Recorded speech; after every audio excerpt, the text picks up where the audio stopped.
Certamente Deus tem uma palavra para nós nesta noite. Isaías capítulo 38. Naqueles dias, Ezequias adoeceu de uma enfermidade mortal. Veio ter com ele o profeta Isaías, filho de Amós, e lhe disse: assim diz o Senhor, põe em ordem a tua casa, porque morrerás e não viverás. Então virou Ezequias o rosto para a parede e orou ao Senhor e disse: lembra-te, Senhor, peço-te que andei diante de ti com fidelidade, com inteireza de coração, e fiz o que era reto aos teus olhos. Chorou muitíssimo. Então veio a palavra do Senhor a Isaías, dizendo: vai e dize a Ezequias: assim diz o Senhor, o Deus de Davi, teu pai: ouvi a tua oração e vi as tuas lágrimas. Acrescentarei, pois, aos teus dias 15 anos. Livrar-te-ei das mãos do rei da Assíria, a ti e a esta cidade, e defenderei esta cidade. Ser-te-á isto da parte do Senhor como sinal de que o Senhor cumprirá esta palavra que falou. Eis que farei retroceder 10 graus a sombra lançada pelo sol declinante no relógio de Acaz. Assim retrocedeu o sol os 10 graus que já havia declinado. Cântico de Ezequias, rei de Judá, depois de ter estado doente e se ter restabelecido. Eu disse: em pleno vigor de meus dias hei de entrar nas portas do além. Roubado estou do resto dos meus anos. Eu disse: já não verei o Senhor na terra dos viventes, jamais verei homem algum entre os moradores do mundo. A minha habitação foi arrancada e removida para longe de mim, como a tenda de um pastor. Tu, como tecelão, me cortarás a vida da urdidura. Do dia para a noite darás cabo de mim. Espero com paciência até a madrugada, mas ele, como leão, quebrou todos os ossos. Do dia para a noite darás cabo de mim. Como a andorinha ou grol, assim eu chireava e gemia como a pomba. Os meus olhos se cansavam de olhar para cima. Ó Senhor, ando oprimido, responde tu por mim. Que direi? Como prometeu, assim me fez, passarei tranquilamente por todos os meus anos, depois desta amargura da minha alma. Senhor, por estas disposições tuas vivem os homens, e inteiramente delas depende o meu espírito. Portanto, restaura-me a saúde e faz-me viver. Eis que foi para a minha paz que tive eu grande amargura. Tu, porém, amaste a minha alma e a livraste da cova da corrupção, porque lançastes para trás de ti todos os meus pecados. A sepultura não te pode louvar, nem a morte glorificar-te. Não esperam em tua fidelidade os que descem a cova. Os vivos, somente os vivos, esses te louvam como hoje eu o faço. O Pai fará notória aos filhos a tua fidelidade. O Senhor veio salvar-me, pelo que, tangendo os instrumentos de corda, nós o louvaremos todos os dias da nossa vida na casa do Senhor. Ora, Isaías dissera: tome-se uma pasta de figos e ponha-se como em plasto sobre a úlcera, e ele recuperará a saúde. Também dissera Ezequias: qual será o sinal de que hei de subir à casa do Senhor? É uma pergunta que ele faz. Uma leitura um pouco extensa, mas nós temos aqui fatos, né, que aconteceram mais ou menos por volta do ano 701 antes de Cristo. Então nós temos aqui o Reino do Sul, que está sendo cercado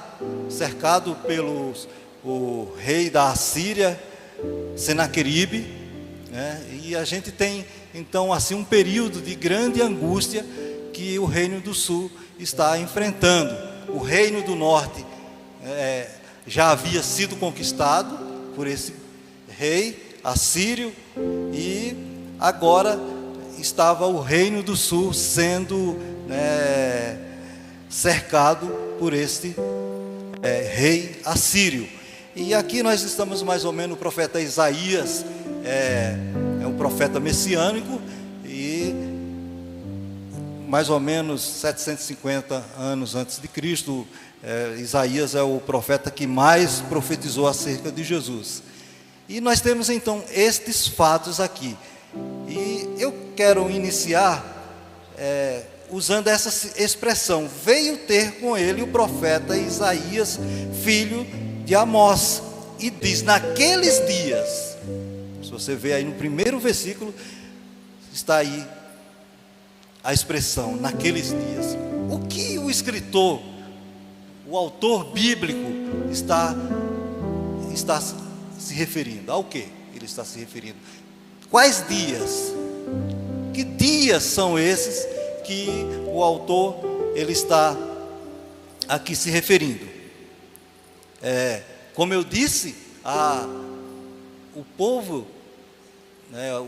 povo de Israel, ele havia sido praticamente totalmente sido dizimado.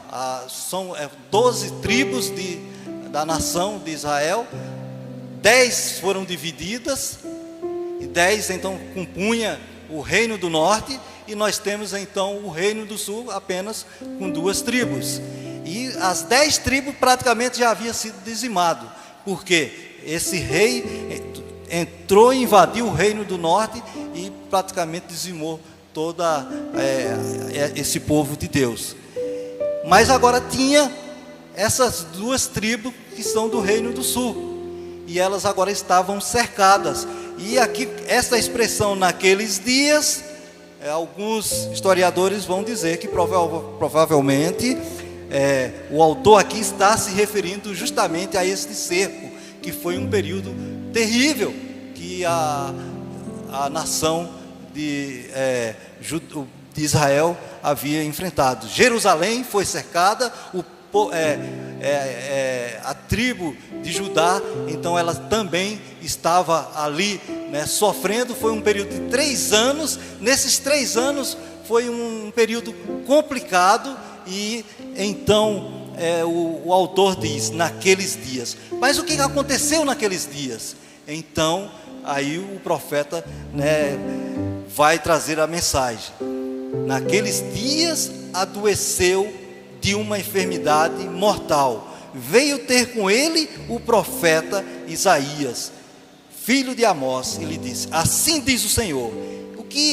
Qual era a mensagem do profeta Isaías para o rei Ezequias? A mensagem é a seguinte: põe em ordem a tua casa, porque morrerás e não viverás. Uma mensagem que tem um objetivo de chamar a atenção do rei, para que ele organize a sua vida, para que ele coloque a sua vida, a sua casa em ordem, porque a mensagem aqui é clara: porque você vai morrer.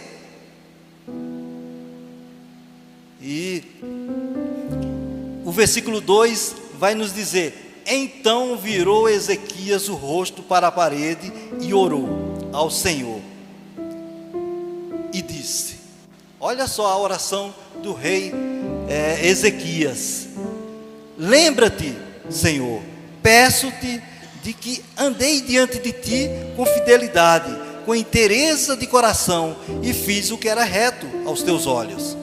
E chorou muitíssimo. Veja que o rei, ao receber a mensagem do profeta, o que ele fez? Ele foi orar. Ele virou o seu rosto para a parede e foi orar. E o que chama-nos a atenção aqui é que o Ezequias, ele é como se ele estivesse apresentando aqui diante de Deus as suas credenciais, porque ele vai dizer, ó: lembra-te, Senhor, peço-te de que andei diante de ti com fidelidade e com inteireza de coração, e fiz o que era reto aos teus olhos. E chorou muitíssimo. O que o rei está dizendo aqui, ele não está apresentando nessa fala dele a Deus, ele não está sendo prepotente a ponto de dizer que ele era alguém tão reto e tão perfeito a ponto de poder diante de Deus chegar e apresentar-se dessa forma. Mas o que percebe-se aqui é que o rei Ezequias, ele está falando com Deus algo que ele viveu, e quando a gente olha para a história do rei Ezequias, o pai dele se chamava Acás, e Acás foi um rei muito ruim, que causou muitos problemas para a nação. Introduziu no reino a idolatria, construiu ídolos e acabou que influenciando o povo, e o povo acabou que por muitas vezes se prostrando diante de ídolos e adorando a deuses estranhos, e por causa disso que o povo foi praticamente dizimado por causa dessa forma de agir diante de Deus. Agora Ezequias, esse homem, ele chega para Deus e diz: lembra-te de que andei diante de ti e fiz o que era reto perante os teus olhos.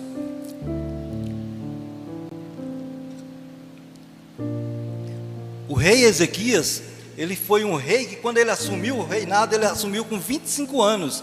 Quando o pai dele morreu, Acás, com 25 anos ele assumiu o reino, e ele, diferentemente do seu pai, ele começa a fazer uma varredura no reino. Começou tirando todos os ídolos da nação que estavam lá no meio. Ele tirou todos os ídolos, ele fez uma convocação para que todos os levitas, todos os sacerdotes viessem até ele, e para receber todas as orientações que deveriam eles fazerem para restaurarem novamente o culto. Então a gente vai ver esse rei exercendo esse trabalho, colocando de novo a nação diante de Deus e colocando aquela nação novamente aos pés do Senhor Deus. Então, quando o rei diz: lembra-te de que andei perante ti e fiz o que era reto diante de ti, mais uma vez digo, ele não estava apresentando perfeição, mas ele estava dizendo que ele fez o que era correto, e de fato ele o fez. Se você pegar lá no segundo livro de Crônicas, no capítulo 29, no capítulo 30 e no capítulo 31, você vai ver todas essas credenciais que ele está apresentando para Deus, tudo o que ele fez, né, e tudo que ele apresentou, né, e o que ele realizou no meio da nação. Então ele está dizendo que foi uma pessoa que fez o que deveria ser feito. E a exemplo do que ele fez, nós olhando para as Escrituras, nós vamos ver muitos outros homens que não foram perfeitos, mas que andaram com Deus, fizeram diante de Deus aquilo que era reto. Nós temos o exemplo de Noé, nós temos o exemplo de Jó, nós temos o exemplo de Davi, um homem segundo o coração de Deus. Ou seja, ainda que o rei Ezequias não fosse um homem perfeito, mas ele apresentou diante de Deus que ele viveu de forma reta e íntegra. E isso não quer dizer que ele tenha feito qualquer coisa, que ele não tenha feito coisas erradas. Ele fez, porque a gente vai ver que já no final da vida dele, ele, de certa forma, um orgulho subiu, a vaidade, ele acabou que comprometendo-se com os espiões que vieram lá da Babilônia. Então, assim, quando a gente olha para todo o contexto, nós temos um homem reto, aqui um homem que fez o que deveria ser feito como um servo de Deus, mas também nós vamos encontrar imperfeições, assim como todos nós somos chamados por Deus de santos. Ser santo, porque eu sou santo, anda na minha presença e ser perfeito. Essa é uma exigência das Escrituras para mim e para você, mas isso não significa dizer que eu e você não cometemos erros. Muitas vezes nós nos pegamos fazendo coisas que a gente não aprova, e se nós mesmos não aprovamos, o que dizer o próprio Deus que é santo, né? Então, assim, mas a perfeição aqui, ela está dentro de um limite que os homens podem ter. Então esse homem, ele realizou um grande serviço. Lembra-te do que eu fiz. E aí ele não fez somente isso, também na vida civil do povo. Esse homem, ele além de ter organizado o culto na nação, ele também fez assim muitas realizações em benefício do povo. Uma delas foi que ele conseguiu transpor, cavar poços para que tivesse água no meio do povo. Então, assim, imagine aquilo que foi feito lá no Rio São Francisco, aquela transposição de água que foi feita aí pelos governantes, né? Os que passaram aí, cada um diz que fez uma parte, a gente não sabe exatamente, mas aquilo foi um grande benefício que foi feito no sertão, passando toda aquela água. Então é algo parecido que esse rei fez também. Então ele realizou grandes feitos na vida espiritual do povo, mas também realizou grandes feitos também na vida civil do povo. Então esse homem, ele tinha como apresentar essas credenciais, dizer, lembra-te. Então Ezequias era esse homem que tinha essa intimidade com Deus, e ele era alguém que ia para a presença de Deus e que orava. Quando o rei Senaqueribe, que destruiu o reino do norte e agora estava cercando o reino do sul, na hora que ele recebe cartas para ser intimidado, ele e a nação, ele vai para os pés entra no templo e vai para a presença de Deus, e vai orar, e pega aquela carta e coloca apresenta diante de Deus, e diz, olha só o que esse rei está fazendo, olha como ele está afrontando a nação. Aí Senaqueribe começa a dizer, olha só, essas pessoas que estavam ao redor, nenhuma delas puderam nos resistir. Vocês vão resistir? E ele vai para a presença de Deus, o rei Ezequias, e começa a dizer essas palavras. E aí ele começa a dizer, aquelas pessoas, eles não tinham poder nenhum, mas tu és o Deus a quem nós servimos, tu és o Deus em quem nós confiamos. E aí então a gente vai perceber que o rei Ezequias era alguém que tinha essa intimidade com Deus. E aí o texto continua a dizer, no versículo 4, então veio a palavra do Senhor a Isaías, dizendo, vai e diz a Ezequias. Depois que ele fez a oração, depois que ele se apresentou diante de Deus, chorou muitíssimo, é o que o texto diz, Deus ouviu a oração. Mais uma vez eu quero dizer, queridos, Deus, mesmo sendo um homem imperfeito, mas Deus ouviu a oração dele. Não pense que você e eu somos tão imperfeitos que Deus não ouve as nossas orações. Deus ouve. Eu não sei o que se passa na sua vida, quais são os seus dilemas, as suas dificuldades. Eu sei que existe um Deus que se importa com você. Eu sei que há um Deus que cuida da sua vida. Há um Deus que está interessado nos seus problemas. Deus não está indiferente às dificuldades que eu e você enfrentamos nessa terra. Não, Deus é um Deus que se preocupa conosco. Quando o povo do reino do sul estava lá no cativeiro da Babilônia, eles estavam lá sem saber o que fazer, estavam preocupados. Deus manda uma mensagem dizendo para eles: eu é que sei os pensamentos que tenho sobre vós, pensamentos de paz e não de mal, para vos dar o fim que desejais. Ou seja, você e eu, nós temos um Deus que se preocupa conosco, que cuida de nós. Então saiba, meu amado, que Deus conhece a sua vida, Ele está interessado nas suas dificuldades, nos seus problemas, e Ele está cuidando de você.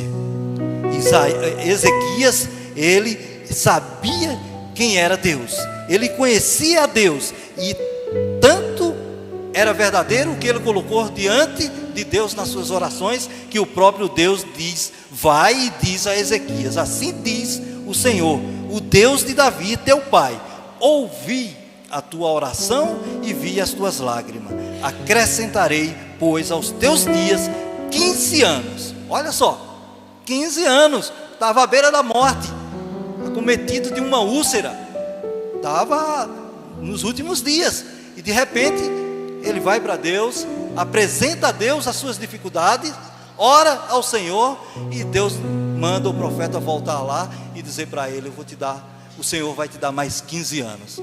Pense você, se você estivesse numa situação como essa, e de repente você recebe uma mensagem dessa de Deus: não, mais 15 anos para você. Eu acho que eu e você repensaríamos muitas coisas acerca da nossa vida, as nossas decisões, valorizaríamos mais, talvez as nossas famílias, a gente seria mais grato a Deus, a gente amaria mais aqueles que nos cercam, e certamente amaríamos mais ao Senhor. Então, o que temos aqui então é uma resposta de Deus por intermédio do profeta Isaías: vou te conceder mais 15 anos. Mais 15 anos. E esse choro de Ezequias certamente tinha motivo. Ezequias começou a reinar com 25 anos, era ele muito novo, e ele não tinha, os historiadores dizem que ele não tinha filho homem ainda, não tinha um sucessor para assumir o reino. Imagine, então o reino não ia ter continuidade, e certamente talvez esse fosse um dos motivos também do choro dele. E nesses 15 anos Deus, ele teve um filho chamado Manassés, e esse filho assumiu o reinado. Verdade seja dita também que esse Manassés foi o pior rei de Israel, então a gente não consegue explicar algumas coisas, é muito interessante. O pai de Ezequias foi um péssimo rei, o filho um ótimo rei, e o filho de Ezequias o pior rei de Israel. Eu já preguei até sobre Manassés aqui, e eu dizia que Manassés é um protótipo, eu acho que do próprio Satanás, porque o bicho era terrível, terrível mesmo. O que ele fez foi coisas que, assim, inimaginável, passar os seus próprios filhos pelo fogo. Mas olha só a misericórdia de Deus, mesmo assim esse homem se arrependeu de tudo que ele fez e voltou, e Deus recebeu de braços abertos. Então Deus é Deus, Deus não se explica, e a gente não compreende a grandeza de Deus, a soberania de Deus, o poder de Deus. Então não existe nenhum caso perdido.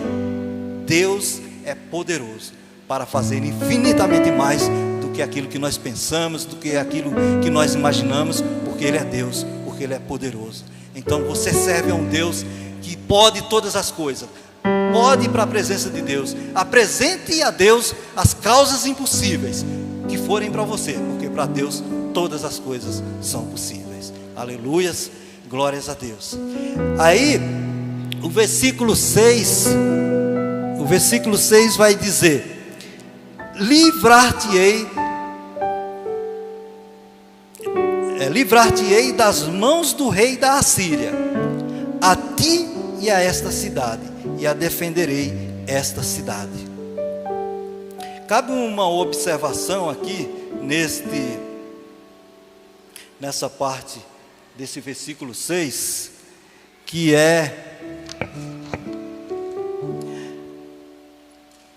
se você for atento aqui ao texto bíblico, se você pegar o contexto, o versículo do versículo 37, no capítulo anterior, nas últimas partes, você vai ver aqui que diz assim: pelo que assim diz o Senhor, pelo que assim diz o Senhor ao rei da Síria: não entrarás nessa cidade e nem lançarás nela flecha alguma, não virá perante ela com escudo, nem há de levantar tranqueiras contra ela. Pelo caminho por onde vier, por esse mesmo voltará, mas nessa cidade não entrarás, diz o Senhor, porque eu defenderei essa cidade para livrar por amor de mim, por amor do meu servo Davi. Então, veja só o versículo 36 que diz, é aqui que eu quero que você se atente. Então saiu o anjo do Senhor e feriu no arraial dos assírios a 185.000. E quando se levantaram os restantes pela manhã, eis que todos estes eram cadáveres. Retirou, pois, Senaqueribe, rei da Assíria, se foi, voltou e ficou em Nínive. Sucedeu que, estando ele a adorar na casa de Nisroque, seu deus, Adramaleque, Sarazé, seus filhos o aferiram a espada e fugiram para a terra de Ararate. E Esá-Edom, seu filho, reinou em seu lugar. O que eu quero dizer é que o versículo 6 do capítulo 38, ele não está na sequência imediata do capítulo 37. Porque se você fizer a leitura mais primorosa, você vai perceber que isso já não era um problema aqui, no versículo 6 do 38. Livrar-te-ei das mãos do rei da Assíria. E aí, esse problema já não existia, porque 185.000 soldados haviam sido mortos pelo anjo do Senhor. Isso é aula de EBD, tá? Seminário. Mas nós vamos aqui explicar o que está acontecendo aqui. Não está sendo comprometido em nada o texto bíblico. A profecia bíblica, ela jamais foi produzida por vontade humana, mas homens santos, inspirados pelo Espírito Santo, a escreveram. Então, não existe comprometimento algum no texto bíblico. E vou explicar por quê. Porque capítulos que você tem aí, versículos, títulos, subtítulos, isso não é inspirado. Isso foi colocado depois, em 1200 depois de Cristo, século 16, e isso muito bom para nós. Pense que você pegar os pergaminhos, pegar os textos, ou imagine essa Bíblia, você pegar ela sem versículos, sem capítulo, como seria difícil você fazer a leitura. E ficaria difícil. Não tem vezes que alguém está lendo aí, a gente fica perdido. Onde é que está lendo? Porque a gente não consegue achar. Então, assim, o capítulo 38, essa parte aqui, 6, era para estar antes disso, porque os fatos aconteceram, já haviam sido acontecido. O Senaqueribe já tinha sido morto, o exército destruído. Então, assim, mas o que eu quero dizer é que o texto bíblico, ele não é comprometido em hipótese alguma, porque o que você tem aqui é digno de toda confiança.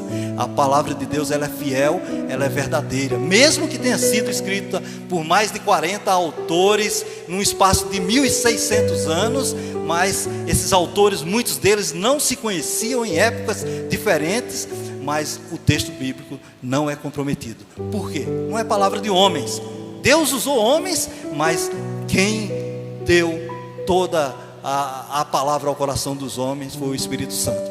Por isso, jamais a profecia, ela foi produzida por vontade humana, mas homens santos, inspirados pelo Espírito Santo, a escreveram. Então saiba, meu amado, que você tem uma palavra que ela é de Deus. Então, capítulos, versículos, subtítulos e até mesmo os livros da Bíblia que você tem, eles não estão numa sequência.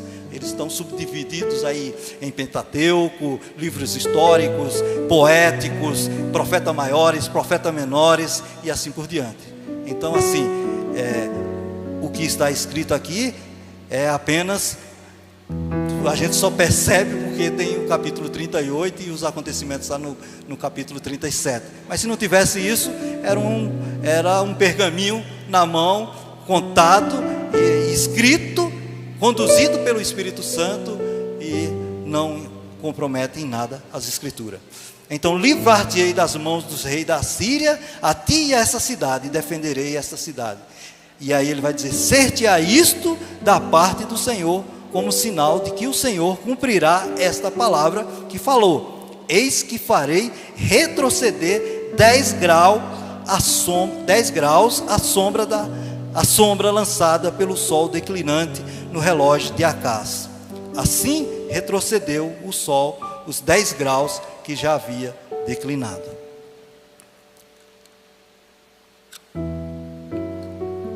Aqui nós temos outra questão, que é a dificuldade de aceitar, os incrédulos, aqueles que não creem nas Escrituras, vão dizer que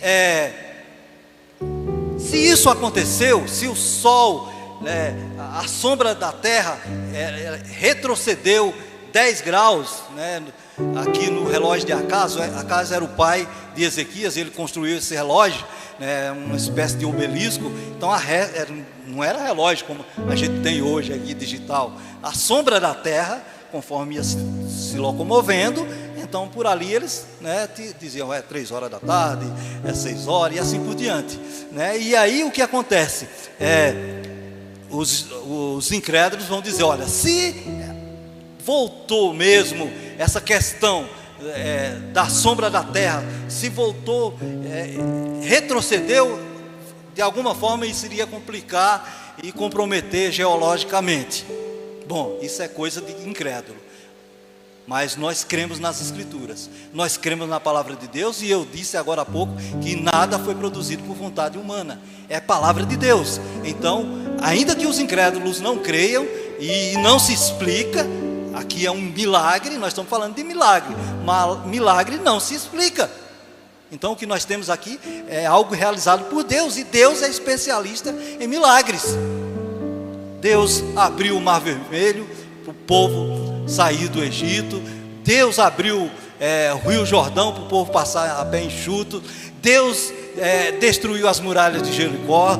Deus parou o sol em uma das batalhas de Josué para que o dia se prolongasse, para que ele pudesse vencer os seus inimigos. Tudo isso não se explica humanamente. Nós temos aqui milagres. Então, se o texto está dizendo que retrocedeu a sombra da terra, eu creio e não vou questionar, porque é a palavra de Deus. Então, nós temos aqui um outro milagre realizado por Deus. E assim retrocedeu o sol 10 graus que já havia se declinado. A hora já se foi. Gente, correu o tempo, hein? Eu vou dividir em 2 partes aqui, tá, queridos? 5 minutos eu peço para vocês. Tem todos esses versículos, mas em 5 minutos nós vamos resolver isso aqui. Aqui nós temos 2 partes, do versículo 9 em diante, que tem aí um subtítulo, um título: Cântico de Ezequias. Ezequias foi curado da úlcera, ficou restabelecido, os inimigos foram todos desbaratados, e agora Ezequias está restaurado da sua saúde. E agora ele vai para Deus, tinha motivos de glorificar a Deus. E aí o escritor bíblico coloca aqui a partir do versículo 9: Cântico de Ezequias, rei de Judá, depois de ter estado doente e se ter restabelecido. Aí o versículo 10 ele vai dizer: eu disse, em pleno vigor de meus dias, hei de entrar nas portas do além, roubado estou do resto dos meus anos. Eu disse, já não verei o Senhor na terra dos viventes, jamais verei homem algum entre os moradores do mundo. O que está acontecendo aqui? Agora, depois de restaurado, depois de curado, ele se lembra, ele traz à memória aquilo que ele recebeu de Deus. Eu acho que eu e você, em algum momento da nossa vida também, a gente olha para trás e vai dizer: olha, eu tenho que reconhecer que Deus foi maravilhoso comigo, Deus foi bondoso comigo, Deus me abençoou. Certamente isso já aconteceu com você, e é o que o rei Ezequias está dizendo. Ele está aqui então colocando diante de Deus, né, como foi o seu lamento, como foi a sua situação, como ele se encontrara, as dificuldades que ele tinha enfrentado. E aí ele vai falando, né, e dizendo de como Deus foi bondoso e como Deus realizou os milagres na vida dele. Ele apresenta, né, de uma forma poética, ele está cantando, ele está escrevendo um poema e está colocando isso, né, para que outras gerações e até mesmo nós pudéssemos ter acesso, né? Então ele vai dizer, vou adiantar mais um pouquinho, espero com paciência, versículo 14, espero com paciência até a madrugada, mas ele como leão me quebrou todos os ossos. Ele está trazendo à memória como foi a dificuldade dele. E aí ele vai dizer, olha, como uma andorinha, versículo 14, um grou, eu nem sei o que espécie de pássaro é esse, eu acho que isso aqui é um pássaro, né, xereava e gemia como pomba, né? A pomba a gente sabe como que é, né? E aí os meus olhos se cansavam de olhar para cima. Ó Senhor, ando oprimido, responde tudo por mim. Então imagine que não foi fácil para ele, né? Mas ele está colocando todo esse lamento, mas já havia sido curado. Agora ele está trazendo à memória aquilo que ele enfrentou. E agora, por fim, ele vai celebrar. Versículo 15. Aí ele vai agora, depois de ter recebido a bênção, ele está curado, ele está relembrando, e aí no versículo 15 ele celebra. Que direi, versículo 15, que direi, como prometeu, assim me fez, passarei tranquilamente por todos os meus anos, depois desta amargura da minha alma. Senhor, por essas disposições tuas vivem os homens, e inteiramente delas depende o meu espírito. E aí ele vai agora dar graças a Deus, ele é grato a Deus, ele celebra a Deus. Celebrar, eu e você precisamos celebrar as vitórias, a bondade de Deus, o cuidado de Deus, a misericórdia de Deus. Deus tem sustentado a sua vida, tem sustentado a minha vida. Quantas dificuldades a gente enfrenta e Deus cuida. Você que está em casa, entenda isso. Deus está cuidando de você, Deus está sustentando a sua vida. Você precisa colocar o seu coração diante do Eterno, porque Ele tem cuidado de você. Deus tem cuidado das nossas vidas, Ele nos sustenta. Ezequias agora estava celebrando, viveu dias difíceis, mas Deus cuidou dele, Deus o sustentou, e ele então vai para a presença de Deus e vai dizer para Deus do cuidado de Deus sobre a vida deles. E ele ainda vai reconhecer aqui nessa celebração: eis que foi para a minha paz que tive eu grande amargura.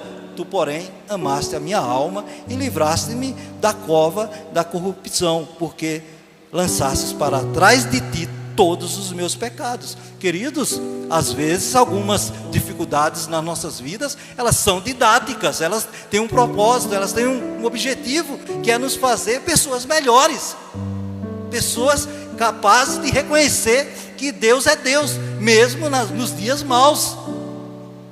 Eu sei que o meu Redentor vive e que por fim se levantará em meu favor. Foi o que Jó disse depois de ter enfrentado todas as dificuldades que ele enfrentou. O seu Redentor vive, o seu Deus vive. Deus não é Deus de mortos e sim de vivos. Deus é o nosso Criador, Deus é o nosso Senhor, Ele é o nosso sustentador, é Ele que tem cuidado de mim e de você. E Ezequias então está aqui na celebração dele, reconhecendo que até mesmo no dia da adversidade dele, até mesmo aí, Deus estava cooperando para o bem dele, porque todas as coisas cooperam para o bem daqueles que amam a Deus, todas as coisas. É isso que as Escrituras nos dizem. E aí, por fim, eu vou pular aqui. Ele vai dizer: os vivos, somente os vivos, esses te louvam, como hoje eu o faço. O Pai fará notória aos filhos a tua fidelidade. O Senhor veio salvar-me, pelo que, tangendo os instrumentos de corda, nós o louvaremos todos os dias de nossa vida na casa do Senhor. Amém, queridos? Até aqui você tem motivos para celebrar, você tem motivos para ser gratos a Deus. Você recebeu a maior dádiva que alguém pode receber, o maior presente. Eu e você recebemos Jesus. Jesus mora no nosso coração. Jesus está conosco todos os dias, nas horas difíceis, nas dificuldades. Jesus está conosco. Ele disse: eis que eu estou convosco todos os dias até a consumação dos séculos. Ele está presente. O Espírito Santo habita em você. Você tem um consolador para enfrentar os dias maus. Você tem a presença de Deus. Ou seja, eu e você temos motivos e somos as pessoas mais felizes da terra. Não existe maior bênção do que ser alguém que teve a revelação de Deus, das Escrituras, e saber de onde viemos, quem somos e para onde vamos. Saiba, meu amado, que a vida aqui ela é apenas passageira. Nós estamos aqui apenas de passagem, mas Deus tem preparado coisas melhores para mim e para você. E um dia, eu digo para você, e eu e você estaremos na presença do nosso Deus por toda a eternidade. E aí as lembranças do dia mau, das dificuldades, elas já não farão mais diferença alguma, porque Deus diz na sua palavra que Ele enxugará dos nossos olhos todas as lágrimas. Amém, meu amado? Que Deus vos abençoe. Louvado seja Deus. Glória a Deus.